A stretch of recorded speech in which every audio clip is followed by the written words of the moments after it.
I used astral projection to watch human sacrifices. Something saw me. In front of an audience of famous politicians, celebrities, actors, and singers, a man with a black executioner DJ TMM's hood led a ragtag group of people in chains. All of the prisoners were dirty, wearing rags. I saw women who had cried so much that the only clean part left on their bodies were the streaks beneath their eyes. Men with panicked eyes who frantically pulled at their metal chains, and watching it all with glee, the cheering, grinning faces of the rich and powerful. Vijay Hail Lucifer! GAKJ, the man in his black executioner VJTM's hood, yelled in a deep baritone. The audience responded with rapture, some of them standing, their eyes shining as they cried, Vijay Hail Lucifer Diege! The voices of so many combined into one powerful echoing boom. The sounds were muffled slightly during an out-of-body experience, as if I were hearing them through water.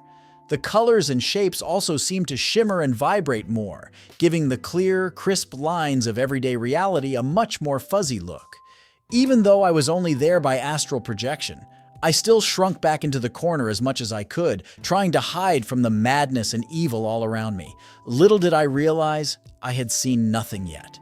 I thought about retreating to my body parked in a nearby RV and trying to call the police, the FBI, Homeland Security, anyone.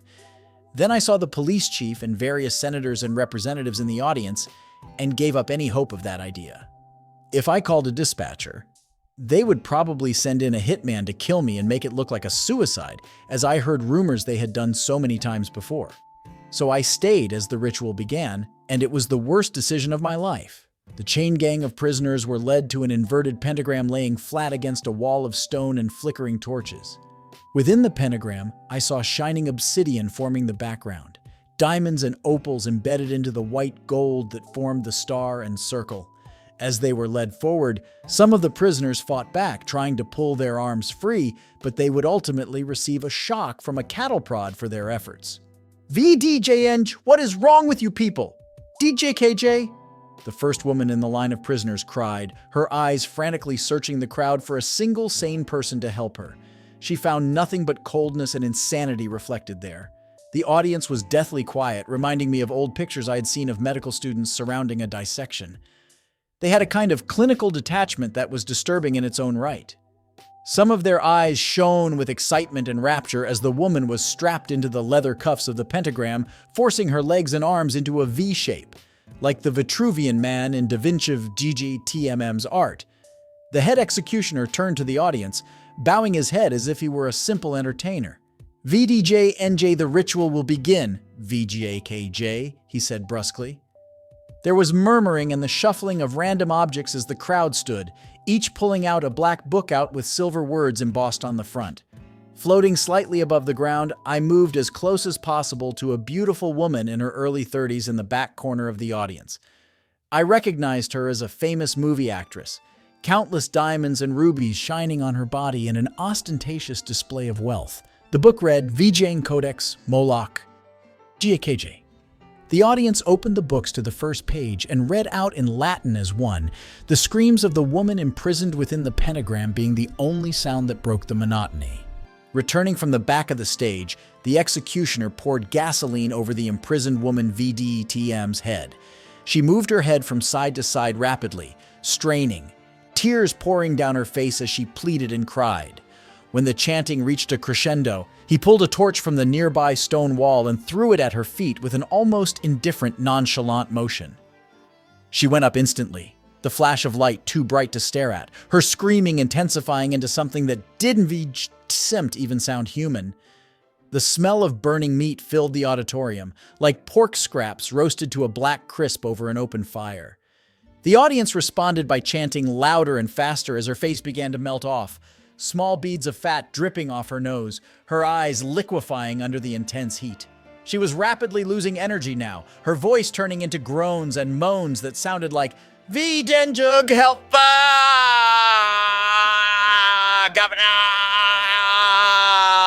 I wanted to fly away, but the horror of it all kept me chained there. Her skin turned black and split as her screams became quieter and she fell forward, straining against the chains and, thankfully, losing consciousness after what seemed like an eternity. The prisoners in the chains were shocked into silence. Then they all began wailing and screaming at once, But it wasn't VJ Meat Farmer for long. Out of the charred wreckage of her body, I saw a dark shape beginning to appear. The chain snapped open with a soft clinking sound, and the blackness rose into a shape 8 feet tall. It had the same charred, blackened skin as the human sacrifice, but underneath I saw bulging muscles and enormous strength as it moved forward. Its powerful legs had feet like an elephant, its hands lengthening into bone-white claws, but its face was the most disconcerting part of all. Its eyes were alive, flickering like the embers of a dying fire. Its mouth had the purest white teeth, each one looking like a pointed dagger within its black gums. The audience kept chanting, but it seemed to die down rapidly as the creature walked forward and soon stopped altogether as it scanned them with its fiery eyes.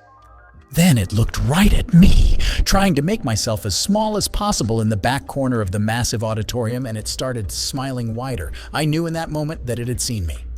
The demonic entity turned to the chained prisoners and began ripping into them with its claws, biting their necks and sucking their blood. The first man had his heart ripped out, the creature popping the still-beating organ into its mouth and sending spurts of blood dribbling down its chin as it chewed. The rest of the prisoners tried to get away, but with them all being chained together and trying to move in different directions, they only ended up getting tangled and falling over. I saw a few of the audience members getting up as if to run away, to get out of the auditorium, but the others in the audience shook their heads at them, saying something I couldn't hear. No one ended up leaving, which ultimately made the death toll worse. I didn't stay the entire time, but I saw, once the prisoners were all dead and eaten, the beast turned to look at the audience once more. VDJ Heil, Lucifer, VDJKJ, it said in a rusty, echoing croak, before jumping from the stage into the middle of the crowd, crushing a few people to death underfoot instantaneously. Without hesitation, it sent its arms out, pulling off people of JRTM's heads and drinking their blood, eating their hearts, cracking their ribs open like pistachios, and that was when I fled. The last thing I saw on my way out was a stampede as all the famous actors, politicians, and celebrities tried to leave, but how many actually survived I will never know. I had seen enough. Floating through the walls, out into the clear desert air, I returned to my body, parked a couple miles away in an abandoned campground in my little RV.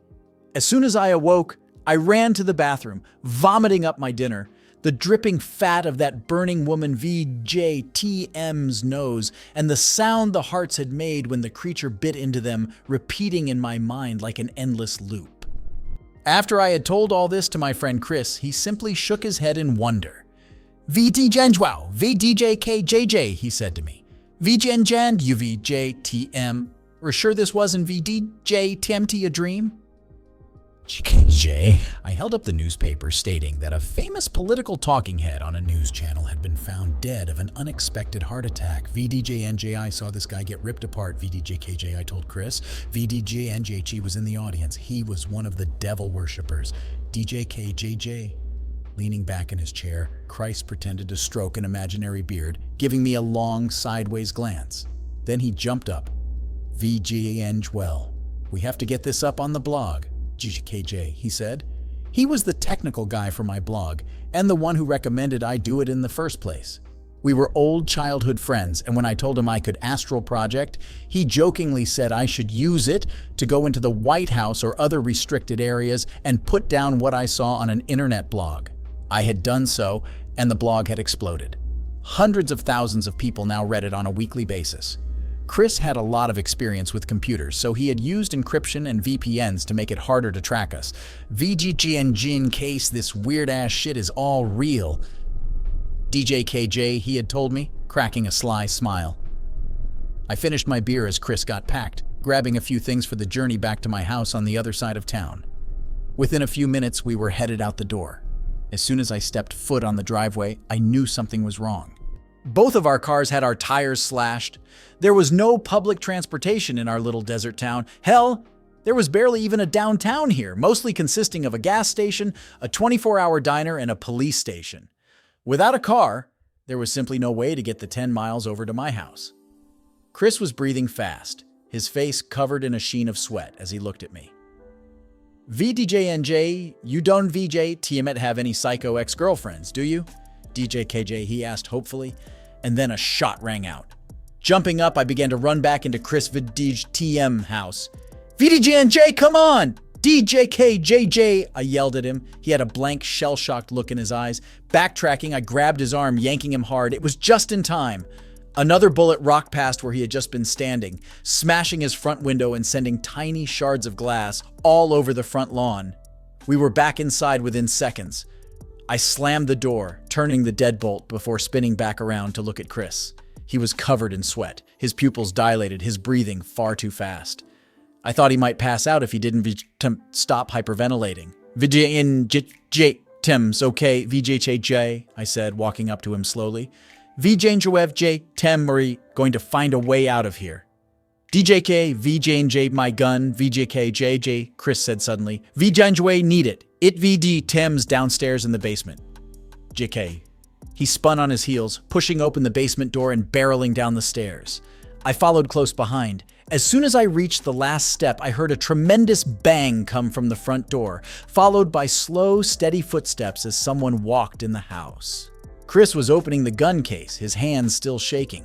I quickly walked over, putting my finger in front of my lips in the universal sign of VJ Genj Don VJ Tem T, say a goddamned word VJKJ, while I grabbed the 30-6 from the case. He looked as if he would protest for a moment, then he snapped his mouth shut again. As quietly as I could, I unloaded the magazine, saw it was full of bullets, then clicked it back into place. It was just in time. At that moment, a huge foot kicked the basement door in. With a sound like the cracking of thunder, the door fractured into pieces. Then I heard the rapid descent of steps. The man who had been shooting at us was just an old farmer with a straw hat, denim coveralls, and a rifle. I shot him in the center of the chest as he sprinted, causing him to fall down the last 6 or 7 steps, sending droplets of blood flying in all directions as he turned. I saw it like it was in slow motion. He fell heavily, still holding onto his rifle. My ears were ringing from the tremendous cacophony of shooting a rifle in such a confined space. I ran up, putting my foot on the farmer VJTM's rifle and pointing the gun directly into his face. VJNJ, why are you shooting at me? DJKJ, I screamed at him. He shook his head. VDJ, not J, you, J, he said, blood bubbling from his lips as he spoke. VDJ, the other one, J, kidnapped my daughter. Jake. He pointed to Chris, his movements getting weaker. I started to turn around, but a hammer came down on the back of my head just then. Looking up, I saw Chris standing there, but now he had a black executioner Tim's hood on his head, the same one I had seen on the stage where the devil worshippers gathered. VJ and you should have minded your own fucking business, VJKJ, Chris said to me, raising the hammer again to bring it down on my face. Without thinking, I took the rifle, pointing it up at his head and pulling the trigger. The hood flew off his head as the left side of his face exploded and he fell back. Gurgling blood, he stared at me with his one remaining eye, a kind of intense hatred and evil there that I had never seen before. VDJ NJ Lucifer saw you, JKJ, he said to me. VDJ Gench. Your days are numbered, scum. Hail Lucifer. G. That was the last thing my friend said before the awareness faded from his eye and his choked gurgling stopped. As I crawled towards the old farmer, blood streamed down my scalp from the hammer wound. I pulled out my phone and called for help, vowing never to astral project into forbidden places again.